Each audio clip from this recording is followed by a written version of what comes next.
প্রিয় দর্শক, আসসালামু আলাইকুম এবং অনেক অনেক শুভকামনা সবার জন্য। পৃথিবীর বিভিন্ন দেশে আমরা দেখেছি রাজনীতিতে আগ্রহী হন যখন তরুণীরা, তখন তারা কোনো আদর্শকে অনুকরণ করেন, কাউকে রোল মডেল হিসেবে নেন এবং তাদের উদ্দেশ্য থাকে দেশের মানুষের সেবা করা, দেশের জন্য কিছু করা। এই থাকে তাদের রাজনীতি করবার উদ্দেশ্য। এবং তাদের মধ্যে অনেকেই যখন নির্বাচন করেন, জনপ্রতিনিধি নির্বাচিত হতে চান বা চেষ্টা করেন, অনেকেই উচ্চশিক্ষিত এবং সামর্থ্যবান, অর্থাৎ আর্থিকভাবে তারা সাউন্ড এবং লেখাপড়ায় বেশ চোস্ত, ভালো লেখাপড়া করেন, ওয়েল কোয়ালিফাইড। তো তারা রাজনীতিকে ইনকাম করবার হাতিয়ার হিসেবে ব্যবহার করেন না। এই নিয়তে তারা যান না যে রাজনীতি করে আমি ইনকাম করব, উপার্জন করব। কিন্তু আমাদের দেশে কিন্তু সেটি ঘটছে, দুঃখজনক হলেও সত্যি। আমরা স্বাধীনতা উত্তর সময় থেকে দেখে আসছি, গত 54 বছরে এর কোনো ব্যতিক্রম হয়েছে বলে মনে করতে পারছি না। যা হয়েছে সেটি ধরতে পারছি না, ধর্তব্য নয়। তো তরুণদের বেশিরভাগই রাজনীতিতে আকৃষ্ট হচ্ছে, দেখা যাচ্ছে তারা এখানে কেরিয়ার করতে চাইছে। কীরকম কেরিয়ার? তারা ভবিষ্যতে এমপি হতে চাইছেন, মন্ত্রী হতে চাইছেন। আর মন্ত্রী হলে হাজার হাজার কোটি টাকা দুর্নীতি করে কামিয়ে বিদেশে পাচার করা যাবে, একসময় বিদেশে চলে গিয়ে সেই টাকা উপভোগ করা যাবে। এই হলো আমাদের বেশিরভাগের লক্ষ্য এবং উদ্দেশ্য, যা নিতান্তই দুঃখজনক, হৃদয় বিদারক। তো তাই তরুণরা যখন রাজনীতিতে আসেন, এই উদ্দেশ্য নিয়েই তারা আসেন যে আমি অনেক কোটিপতি হব, বড় রকমের টাকা পয়সা কামাবো, বড় রকমের প্রভাবশালী ব্যক্তি হব, মানুষকে ভয় দেখাবো, সবাই আমাকে সমীহ করবে। এই থাকে রাজনীতিতে আসবার উদ্দেশ্য, যা উদ্দেশ্য হিসেবে অসৎ।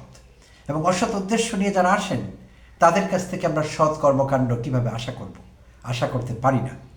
ফলে আমরা বারবার প্রতারিত হই।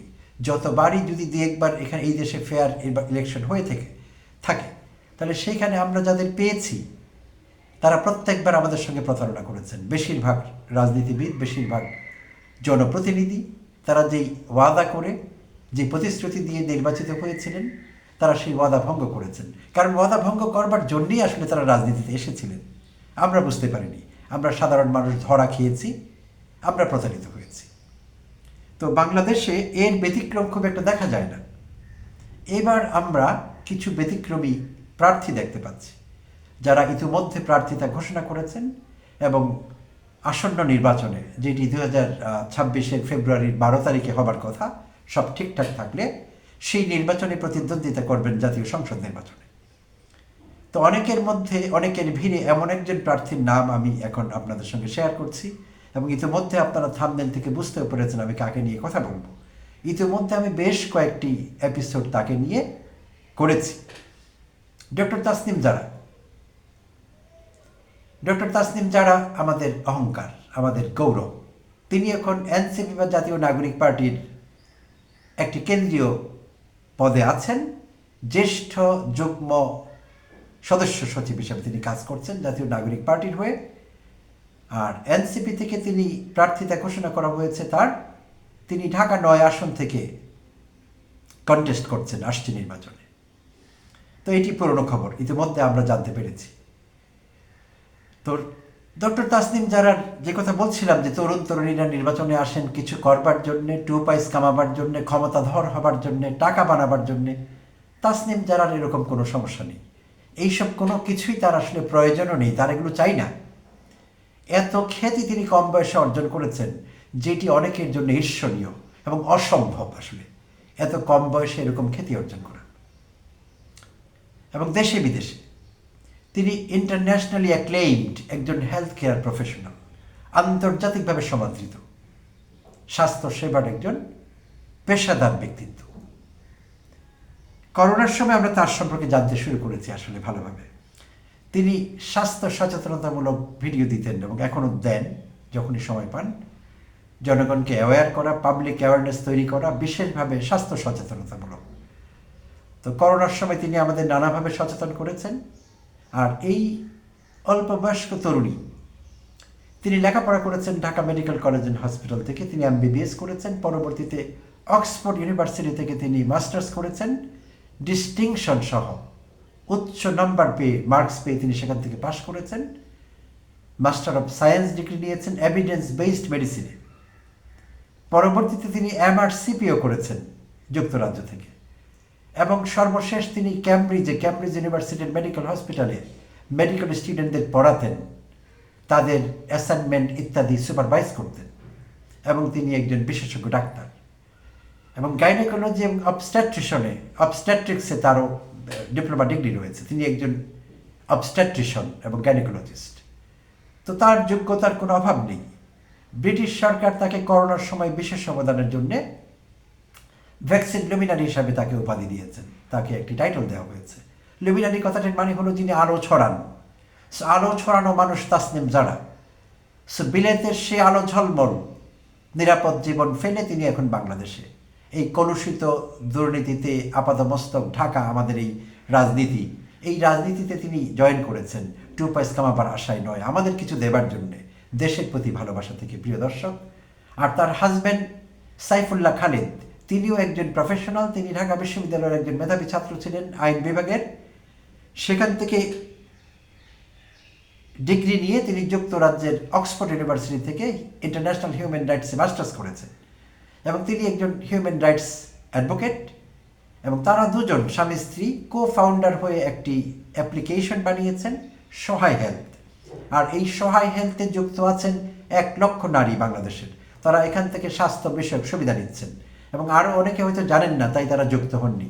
কোটি নারীর এখানে অংশগ্রহণ করবার কথা আসলে, যদি এটি প্রচার পেত সেভাবে। তো নানাভাবে আমাদের দেশকে তারা দিয়েই চলেছেন। তারা নিজেরাও খুব কনফিডেন্ট, নিজের চাওয়া পাওয়া তেমন কিছু নেই, দেশের জন্য কাজ করতে চান। তো এরকম উদাহরণ খুব বেশি বাংলাদেশে দেয়া যাবে না। তো এই তরুণী ডাক্তার তাসনিম জারা ঢাকা 9 আসন থেকে নির্বাচন করছেন। সম্প্রতি তিনি সব আলোচনা ছাপিয়ে তিনি একটি কাজ করেছেন, যেই কাজটি ব্যতিক্রমী, যেই কাজটি অভূতপূর্ব। কেউ ভাবেননি যে এরকম কিছু করা সম্ভব। তবে হ্যাঁ, শহীদ ওসমান হাদি এই কাজ শুরু করেছিলেন, এবং আমরা অনেকেই এখন ভাবছি যে তাসনিম জারা সেই পথেই হাঁটছেন। হয় এই কনসেপ্টটি তাসনিম জারার নিজস্ব, অথবা তিনি ওসমান হাদি দ্বারা অনুপ্রাণিত হয়েছেন। যেভাবেই হোক না কেন তিনি এই কাজটি করছেন। তিনি সম্প্রতি ঘোষণা করেছিলেন তার ফেসবুকে এবং অন্যান্য মাধ্যমে যে তিনি তার নিজের টাকায় নির্বাচন করবেন না, কারণ তিনি দেশের মানুষের জন্য কাজ করতে চান। তাই নিজের টাকা খরচ করে তিনি নির্বাচন করবেন না। এবং তিনি বলেছেন যে এই দেশে নির্বাচন করতে 20-50 কোটি টাকা খরচ হয়। অনেক প্রার্থী সেই টাকা খরচ করেছেন আগে, এখনও করছেন। তাই এটি একটি কনসেপ্ট দাঁড়িয়ে গেছে যে টাকা ছাড়া, কোটি কোটি টাকা ছাড়া নির্বাচন করা যাবে না। এবং সম্প্রতি আমরা দেখেছি আসিফ মাহমুদ উপদেষ্টা, তিনিও সেই কথার প্রতিধ্বনি করলেন যে এখানে 20-50 কোটি টাকা ছাড়া নির্বাচন করা যায় না। তো ডক্টর তাসনিম জারা সেই প্রচলিতের বাইরে হাঁটলেন। তিনি তার ফেসবুকে ঘোষণা দিলেন তিনি এই টাকা, তার নির্বাচনী এলাকায় ঢাকা 9-তে 5 লক্ষের মতো ভোটার আছে, আর এইখানে তার নির্বাচন করতে খরচ হবে 47 লক্ষ টাকার মতো, বা টাকাটি এক্স্যাক্টলি বলতে গেলে 46,93,580 টাকা। এই টাকাটি তার খরচ হবে। তো তিনি জনগণের কাছে সাহায্য চাইলেন যে আপনাদের টাকায়, আপনাদের সাহায্যে, আপনাদের ডোনেশনে আমি নির্বাচনটি করতে চাইছি। সোমবার রাতে তিনি এটি দিয়েছিলেন। সোমবার রাতে বা দিনের বেলা কখনো দিয়েছিলেন, আমার সেটি দেখা হয়নি টাইমটি এক্স্যাক্টলি। মঙ্গলবারের মধ্যে তিনি জানতে পারলেন 29 ঘন্টা বা এরকম কিছু সময়ে যে তার লক্ষ্যমাত্রা পূরণ হয়েছে। তার 46,93,580 টাকা দরকার ছিল, তার 47 লক্ষ টাকা আদায় হয়েছে। লোকেরা তাকে ডোনেট করেছেন। ঢাকা 9 নির্বাচনী এলাকার ভোটাররা তার যে লক্ষ্যমাত্রা ছিল সেটি অতিক্রান্ত হয়েছে। তিনি তার চাইতে কিছু বেশি টাকা সামান্য রিয়েলাইজ করতে পেরেছেন, লোকের কাছ থেকে নিতে পেরেছেন। এবং তিনি কৃতজ্ঞতা জ্ঞাপন করে মঙ্গলবারে একটি পোস্ট দিয়েছেন। তো সেই পোস্টটি আমি আপনাদের সঙ্গে শেয়ার করবার লোভ সংবরণ করতে পারছি না। ইতিমধ্যে যারা সেই পোস্টটি নিজেরা পড়েছেন তারা দয়া করে আমাকে সহ্য করবেন, আর যারা পড়েননি আমি আশা করছি তারা সেটি এনজয় করবেন। খুব বেশি বড় না, আমি শেয়ার করছি আপনাদের সঙ্গে, প্রিয় দর্শক। আমাদের ফান্ড রেইজিং লক্ষ্যমাত্রা প্রায় 47 লাখ টাকা আপনারা মাত্র 29 ঘন্টায় পূরণ করে ফেলেছেন। জনগণের উদ্দেশ্যে তিনি বলছেন, আপনাদের এই অভূতপূর্ব সাড়া পুরনো রাজনৈতিক ধারার মূলে কাঁপন ধরিয়ে দিয়েছে। আপনাদেরকে অসংখ্য ধন্যবাদ। আমরা আর কোনো অনুদান গ্রহণ করছি না। এখন শুরু হচ্ছে আসল লড়াই। অধিকাংশ প্রার্থী এই নির্বাচনে 10 থেকে 50 কোটি টাকা খরচ করবেন। অনেকে বলেন টাকা দিয়ে ভোট কেনা যায়, কিন্তু তারা একটি বিষয় ভুলে গেছেন, আমাদের সাথে আছেন আপনারা, যারা নতুন বাংলাদেশ গড়ার প্রত্যয়ে নিজের পকেটের পয়সা খরচ করতে রাজি। এখন আমরা কিভাবে আগাবো? হিসাব খুব পরিষ্কার। ঢাকা 9 আসনে প্রায় 5 লাখ ভোটার। একজন প্রার্থী হিসেবে আমি যদি দিনে 12 ঘন্টা হেঁটে হেঁটে প্রতিটি পরিবারের সাথে 5 মিনিট করেও কথা বলি, তবে দিনে সর্বোচ্চ 100 থেকে 110টি পরিবারের কাছে পৌঁছতে পারব। পুরো নির্বাচনী প্রচারণার সময় আমি বড়জোর 4000 পরিবারের কাছে যেতে পারব। কয়েক লাখ পরিবারের কাছে আমাদের মেসেজ পৌঁছাবে না। আমরা টাকার রাজনীতি প্রত্যাখ্যান করতে এসেছি, তাই আমরা পেইড কর্মী নিয়োগ দেব না।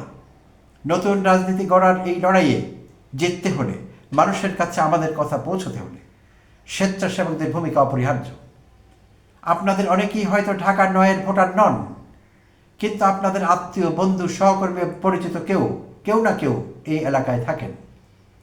একজন পরিচিত মানুষের একটি কথা অনেক সময় পোস্টার, ব্যানার বা টাকা খরচ করে প্রচারণার চেয়ে অনেক বেশি কার্যকর হয়।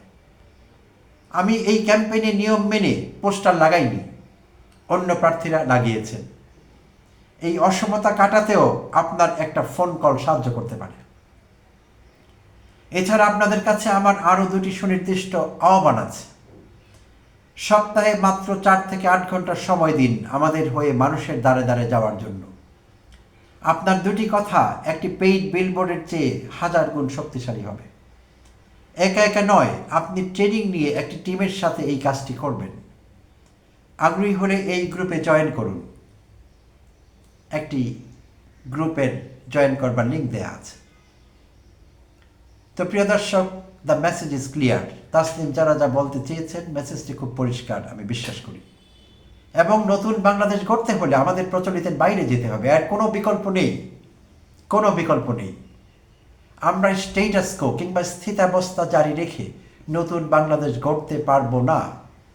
টাকা দিয়ে ভোট কিনে কিংবা কোটি কোটি টাকা, কালো টাকা, অবৈধ টাকা খরচ করে যারা নির্বাচিত হওয়ার প্রত্যাশা করছেন আসছে নির্বাচনে, তাদের অন্তরে কাঁপন ধরিয়ে দিতে হবে। তাদেরকে পরিষ্কার মেসেজ দিতে হবে যে এই রাস্তা ভুল। সেই বাংলাদেশ আমরা চাই না। সেই বস্তা পচা পুরনো রাজনীতিবিদ আমরা চাই না। সেই জনপ্রতিনিধি আমরা চাই না যারা টাকায় বিক্রি হবে, টাকা ইনভেস্ট করে নির্বাচিত হচ্ছে আরও টাকা কামাবার জন্য। রাজনীতিকে ব্যবসা হিসেবে নিয়েছে, ইনভেস্টমেন্ট হিসেবে নিয়েছে এবং প্রত্যাশা করছে যথাযথ ROI, রিটার্ন অন ইনভেস্টমেন্ট। আমরা তেমন রাজনীতিবিদদের ছুঁড়ে ফেলে দেব আস্তা করে রাস্তার নর্দমায়। তবেই আমরা নতুন বাংলাদেশ গড়তে পারব। আর সেই লক্ষ্যে কাজ করছেন তাসনিম যারা নিজের সব আশা আকাঙ্ক্ষা, বিদেশের আলো ঝলমল জীবন সব কিছু ফেলে রেখে বাংলাদেশে এসে আমার আপনার জন্য তিনি রাজনীতি করছেন। তাই তাসনিম যারার পক্ষে আমাদের কথা বলতে হবে। যে যেখানে আছি সবাইকে আহ্বান জানাচ্ছি, বিশেষভাবে ঢাকা 9-এর সম্মানিত ভোটারদের আহ্বান জানাচ্ছি, দয়া করে প্রচলিতের বাইরে আসুন। আমি জানি অনেক ভোটার এরকম চিন্তা করেন, তাসনিম যারা নতুন মানুষ, একে কেউ চেনে না, ও আর কয়টা ভোট পাবে, আমার ভোট নষ্ট করবো না, আমার ভোট অমুককে দেব। প্রিয় দর্শক, এটি ভুল ধারণা। মনে রাখবেন, আপনি যদি সৎ মানুষকে ভোট দেন, যোগ্য মানুষকে ভোট দেন, জেনে শুনে যদি দেন যে এই প্রার্থী ফেল করবে, সেখানে আপনার পরাজয় হবে বটে, কিন্তু মরাল ভিক্টরি হবে, নৈতিক বিজয় হবে আপনার। আর নৈতিক বিজয়ের চাইতে বড় কোনো বিজয় নেই। এটি অত্যন্ত বাজে কথা, সেকেলে কথা যে ভোট নষ্ট করবো না, কে একে দিয়ে তো পাশ করবে না। কখনো আমরা এরকম ভাববো না, আমাদের ভোট নষ্ট হবে না। ভোট একটি আমানত, তাই আপনার আমানত ঠিক জায়গায় রাখবেন। পাশ করবে না করবে সেটি দেখা যাবে, কিন্তু আপনার ভোটটি আপনি সৎ এবং যোগ্য লোককে দেবেন। এবং তাসনিম যারা তেমন একজন মানুষ। সো আমরা সবাই তাসনিম যারার জন্য শুভকামনা রাখবো এবং সম্ভব হলে তার জন্য কাজ করব, যার যার ক্যাপাসিটি থেকে। এবং দেশের স্বার্থে এটি আমাদের করতে হবে।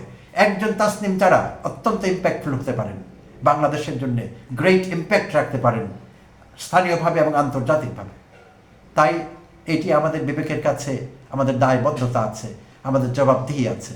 যোগ্য সৎ প্রার্থীকে নির্বাচন করতে হবে আসছে নির্বাচনে, তবেই আমাদের স্বপ্নের নতুন বাংলাদেশ আমরা গড়তে পারবো। প্রিয় দর্শক, আমাকে সহ্য করবার জন্য অনেক ধন্যবাদ আপনাদের। ভালো থাকবেন, কথা হবে অন্য কোনো এপিসোড।